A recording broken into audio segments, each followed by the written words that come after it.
واقعات ہیں کہ جہاں امام ملے ہیں مگر امام نے بتایا نہیں کہ وہ امام ہے، بعد میں انسان کو محسوس ہوتا ہے یا احساس ہوتا ہے۔ تو امام کا وجود ہر جگہ ہے۔ امام ایسے نہیں کہ آپ بولیں کہ بھئی یہاں امام نہیں ہوں گے، وہاں امام نہیں ہوں گے، یا فلانی جگہ امام نہیں ہوں گے، یا صرف امام بارگاہ میں امام ہوں گے۔ نہیں عزیزان، امام ہر جگہ ہیں۔ کیوں؟ خدا کی قدرت ہے۔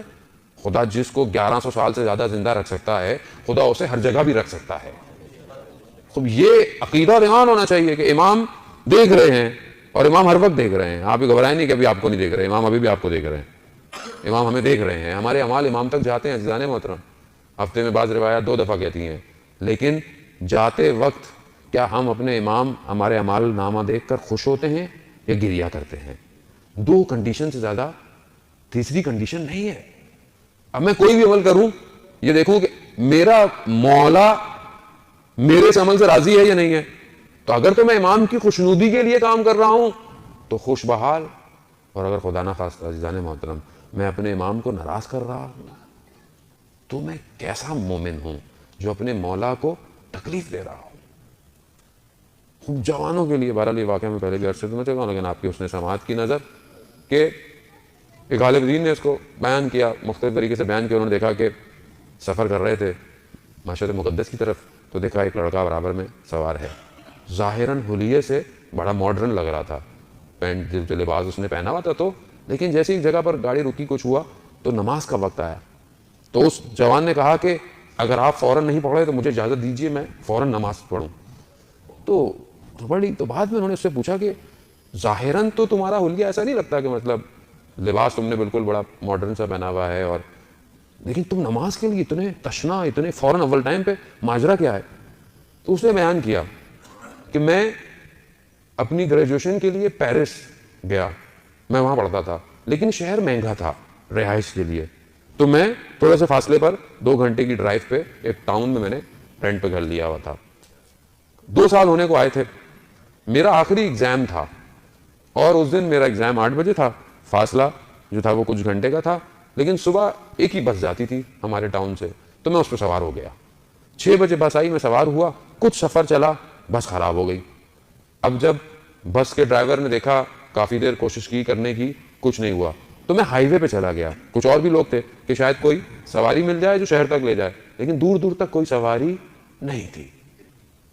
اب جب ڈرائیور نے بولا کہ اب کچھ نہیں ہو سکتا، میکینک کو لانا پڑے گا، تو وہاں پر میں ایک کونے پر بیٹھ گیا اور اپنے سر کو اپنے گھٹنوں میں رکھ کر، کیونکہ میں جب وہ کہتا ہے میں جب آیا تھا یہاں تو اس سے پہلے اپنے شہر میں نماز پابندی سے پڑھتا تھا، لیکن جب سے میں یہاں آیا تھا تو کچھ ماحول، کچھ اپنی سستی کی وجہ سے نماز میری ضعیف ہو گئی تھی، ترک کر دیتا تھا کبھی کبھی۔ اس وقت مجھے شدید احساس ہوا، اس وقت میں نے اپنے وقت کے امام سے توسل کیا، میں نے کہا یا امام زمان، میں آپ سے عہد کرتا ہوں مجھے کسی طریقے سے وہاں تک میرے کمرہ امتحان تک پہنچا دیجئے، میں آج کے بعد نماز اول وقت میں پڑھوں گا۔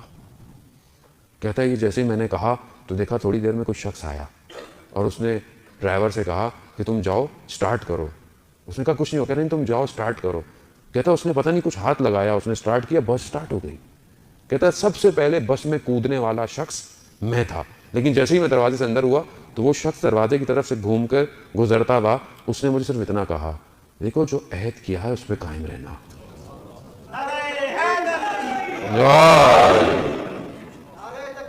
اللہ اکبر، اللہ اکبر، یا رسول اللہ، یا رسول اللہ،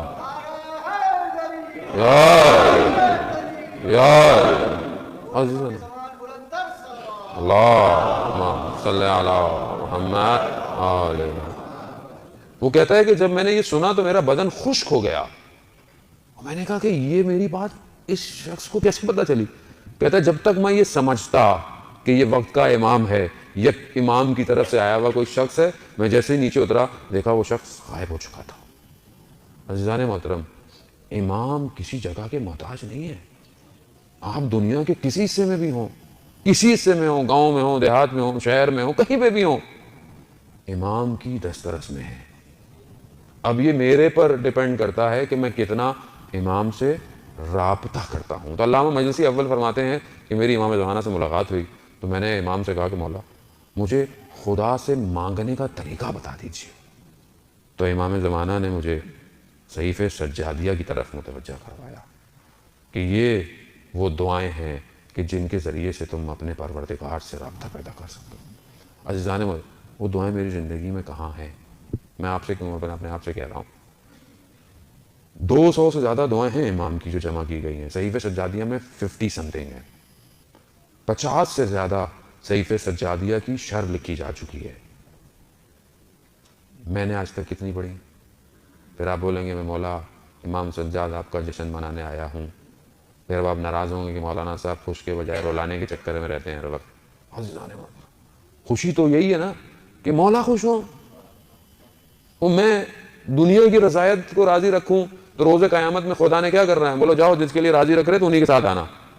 ہمارے سے تمہارا کوئی تعلق نہیں ہے. عزیزان محترم سمجھنے کی کوشش کریں. معاملہ بہت نازک ہے. اتنی زحمت کی امام نے کربلا کے بعد 33-34 چند سال جو امام بعد میں زندہ رہے, کن حالات میں وہ شخص کے جس نے اپنے سامنے 18 یوسف کو قربان ہوتے دیکھا, کتنی سخت زندگی تھی. کنیز کہتی کہ میں نے کبھی بھی امام کو بستر پہ سوتے ہوئے نہیں پایا. ہمیشہ نیچے فرش پہ سوتے تھے. کھانا دو تو امام گریا کرتے تھے, پانی دو تو امام گریا کرتے تھے. اس مشکل وقت اور سختی کے عالم میں امام نے یہ دعائیں تعلیم فرمائی کہ جہاں اہل بیت کا نام ختم کرنے کے لیے دشمن تولا ہوا تھا, وہاں امام نے ہر دعا کو محمد و آل محمد پر صلوات سے شروع کیا.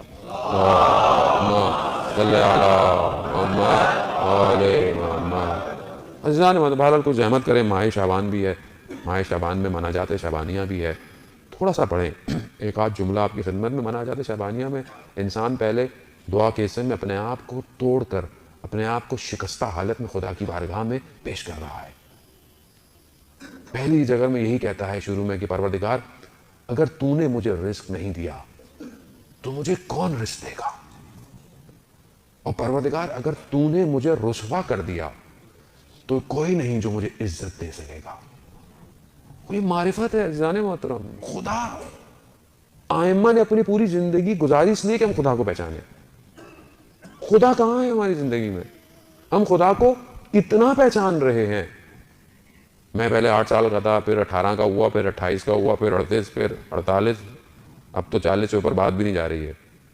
پیکیج بھی شارٹ ہو گیا ہے, فوراً 40. تو جوان آدمی کچھ نہیں, چلتے چلتے گیا, پتہ ہی نہیں چلتا. صحیح تھا, کیا ہوا؟ ہارٹ فیل ہو گیا. اب ہم اس چکر میں ہوں کہ نہیں 40 کے بعد کچھ سوچیں گے, 50 کے بعد کچھ سوچیں گے, اور دور عزیزان محترم گیا. ابھی سے ہاتھ میں تسبیح پکڑ لیں, کیونکہ ملک الموت انتظار نہیں کر رہا آج کل, جلدی آ رہا بہت زیادہ. ہاں ابھی آپ کے آمنے سامنے آپ کو, پہلے اتنی ڈیتھ نہیں ہوتی تھی عزیزان محترم, ابھی تو بہت تیزی سے ہوتی ہے. انسان گیا, سے کل تھا بیٹھا ہوا, دوسرے دن چلا گیا. ہمیں بھی کوئی پتہ نہیں ہے یہاں سے اٹھ کے نیچے بھی اٹھ پائیں گے, اتر پائیں گے کہ نہیں ہو پائیں گے. لیکن میں جی ایسے رہا ہوں جیسے میں نے 100 سال زندہ رہنا ہے. جبکہ آپ دیکھیں شہید دستغیب, آپ کی صلوات ان کے درجات میں اضافہ فرمائے.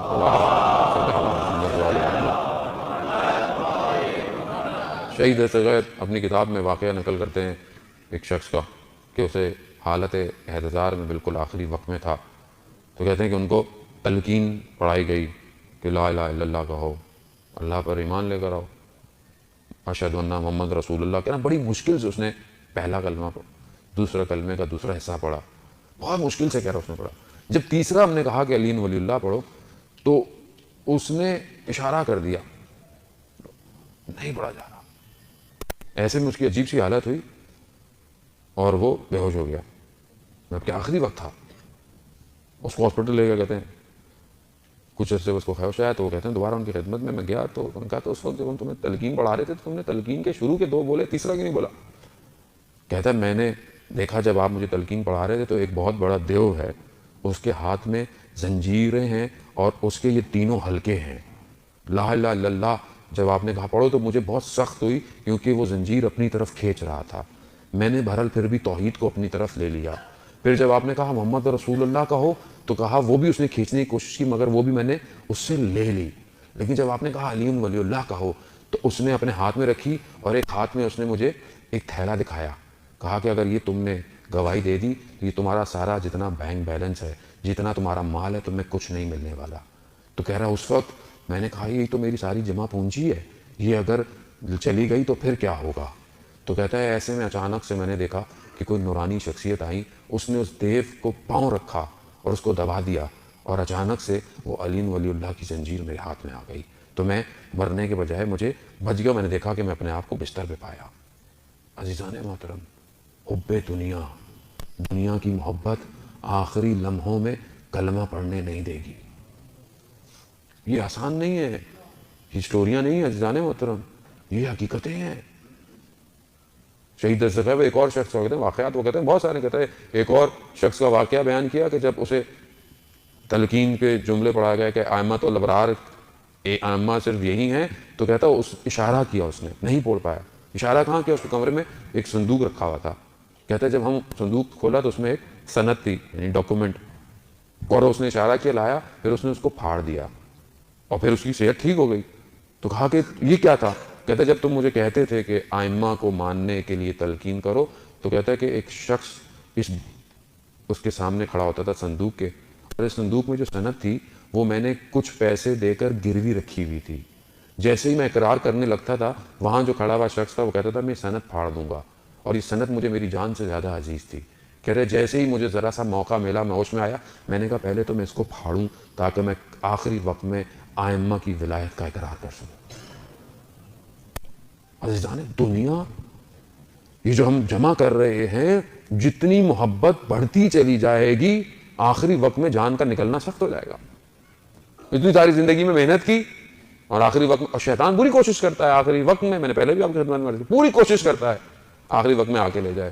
بہتر ہے میں اسی دنیا میں اپنے پروردگار سے رابطہ پیدا کروں. لیکن دعائیں کیوں ہیں؟ جب آپ دعا پڑھتے ہیں تو آپ خود شکستہ ہوتے ہیں, ٹوٹتے ہیں, آپ کو مجھے اپنی اوقات یاد آتی ہے کہ خدا ہے کیا اور میں کیا ہوں. جب میں ہاتھ پھیلاتا ہوں, جب میں گریہ کرتا ہوں, عظمت کا اقرار کرتا ہوں اور اپنے ہونے کے سامنے اقرار کرتا ہوں, تو دنیا کی محبتیں دور ہونا شروع ہو جاتی ہیں میرے سے. لیکن اگر آپ غرور تکبر میں چلتا رہیں, آپ کبھی کسی سے کچھ مانگے نہیں, آپ کے پاس سب کچھ ہو, تو تھوڑے عرصے میں انسان غرور ہو جاتا ہے. مجھے کیا ضرورت ہے کسی سے کچھ مانگنے کی, میرے پاس تو سب کچھ ہے. یہی غرور تکبر اسے تباہ اور برباد کر دیتا ہے. اسی لیے کہا کہ 5 وقت سجدے کرو, اور سید الساجدین کے ماننے والوں کے سجدے طولانی ہونے چاہیے. امام کے سجدوں پہ نشان ایسے تھے کہ امام سال میں کئی دفعہ ان کو کٹواتے تھے. میں تو سجدہ کرتا ہوں, میرے سجدے میں تو دنیا ہے, میں تو ظاہراً خدا کو سجدہ کر رہا ہوں, لیکن قلب تو میرا کہیں اور جھکا ہوا ہے. اور میری نماز تو ہے بھی ایسے ہی, ویسے بھی میں اپنی بات کر رہا ہوں, خدا نخواستہ آپ کو نہیں. اللہ اکبر کیا, نماز کے بعد کے سارے پلان آنا شروع ہو گئے. یہ مصیبت موبائل ایسا ہے کہ نماز میں بھی انسان کو نہیں چھوڑتا, ٹڑنگ ٹڑنگ ٹڑنگ بجتا رہتا ہے. اب یہ پتہ نہیں کس کا میسج آیا ہوگا, کس کا میسج آیا ہوگا. تاکیبات سے پہلے میں میسج اٹھاتا ہوں کہ جواب دے دوں. یہ میری گرفتاری ہے, یہ میں گرفتار ہوں اس کے ساتھ. عزیزان محترم, اب کیا ہے, پھینک دے تھوڑی دیر کے لیے, یہ رابطے کو کٹ کریں. عزیزان محترم, جو اوپر سے ہر وقت online data download ہو رہا ہے, اس کے لیے کوشش کریں کہ وجود کو منور کریں. یہ تو تھوڑی تھوڑی دیر میں آپ کو تو چھوڑتا نہیں ہے. مجھے تعجب ہوتا ہے جب بعض لوگ نماز کے وقت فون کرتے ہیں. تعجب یہ ہوتا ہے کہ بھائی وقت نماز ہے, اگر خود نہیں پڑھا تو کسی اور کو تو پڑھنے دو. اول وقت انسان پہچانا ہی ایسے جاتا ہے, لیکن وہ اسی ٹائم فون کر دیتے ہیں. ایسا مطلب انسان کس چیز سے پہچانا جائے گا؟ جس ٹائم پہ جو صدا آ رہی ہو, جو پکار رہا ہو, اس کے لبیک سے ہی تو انسان کی شخصیت پہچانی جاتی ہے کہ میں ابھی اس ٹائم کہاں ہوں. میں اپنی بات کر رہا ہوں, کوتاہیاں انسان کے اپنے اندر, ہماری بھی کوتاہیاں, ایسی بات نہیں ہے کہ ہم آپ بولیں گے مولانا صاحب ماشاء اللہ بالکل نہیں. ہم سب سے زیادہ مشکلات ہی مولوی کو ہوتی ہیں, کیونکہ بہت ساری باتیں جانتا ہے اور عمل اس کا ویسا نہیں ہے. آپ تو جتنا بڑا جانتے ہوں گے انشاءاللہ اس پہ عمل کرتے ہوں گے, لیکن ہم تو بہت کچھ جانتے ہیں, لیکن ہمارا عمل ضعف ہے, ضعیف ہے. اور روایات میں ہے کہ جو شخص جانتا ہو اور اس کا عمل اس کے علم سے کم ہو, تو خدا اس پر 70 بلائیں نازل کرتا ہے, اور اس میں سے سب سے کم بلا اس کی عبادت میں سے اس کی کیفیت کو چھین لیتا ہے. اب آپ ٹکریں مارتے رہیں. اب بہت سارے بولے ماں صاحب پھر فائدہ کیا نماز پڑھنے کا؟ نہیں, اب اس کا یہ بھی مطلب نہیں ہے کہ آپ نہیں پڑھیں, کیونکہ پڑھتے رہیں گے انشاءاللہ اللہ تعالیٰ اس کے اندر وہ کیفیت پیدا کرے گا. عزیزان محترم, آئیں دیکھیں کہ امام بعض چیزیں اپنے اقوال میں خود بتا رہے ہیں. امام اہل بیت کی شناخت کروا رہے ہیں. آئیے دیکھیے کہ امام نے کہاں دشمنوں کے اس گرد و نواح کے اندر اہل بیت کی چند خصوصیات بتائی ہیں. یعنی اپنی خصوصیات کو جب امام خود کہہ رہے ہیں تو ہمیں بہرحال خوش ہونا چاہیے کہ ہمارے ائمہ کیسے تھے. صلوات بھیج دیں محمد والے محمد.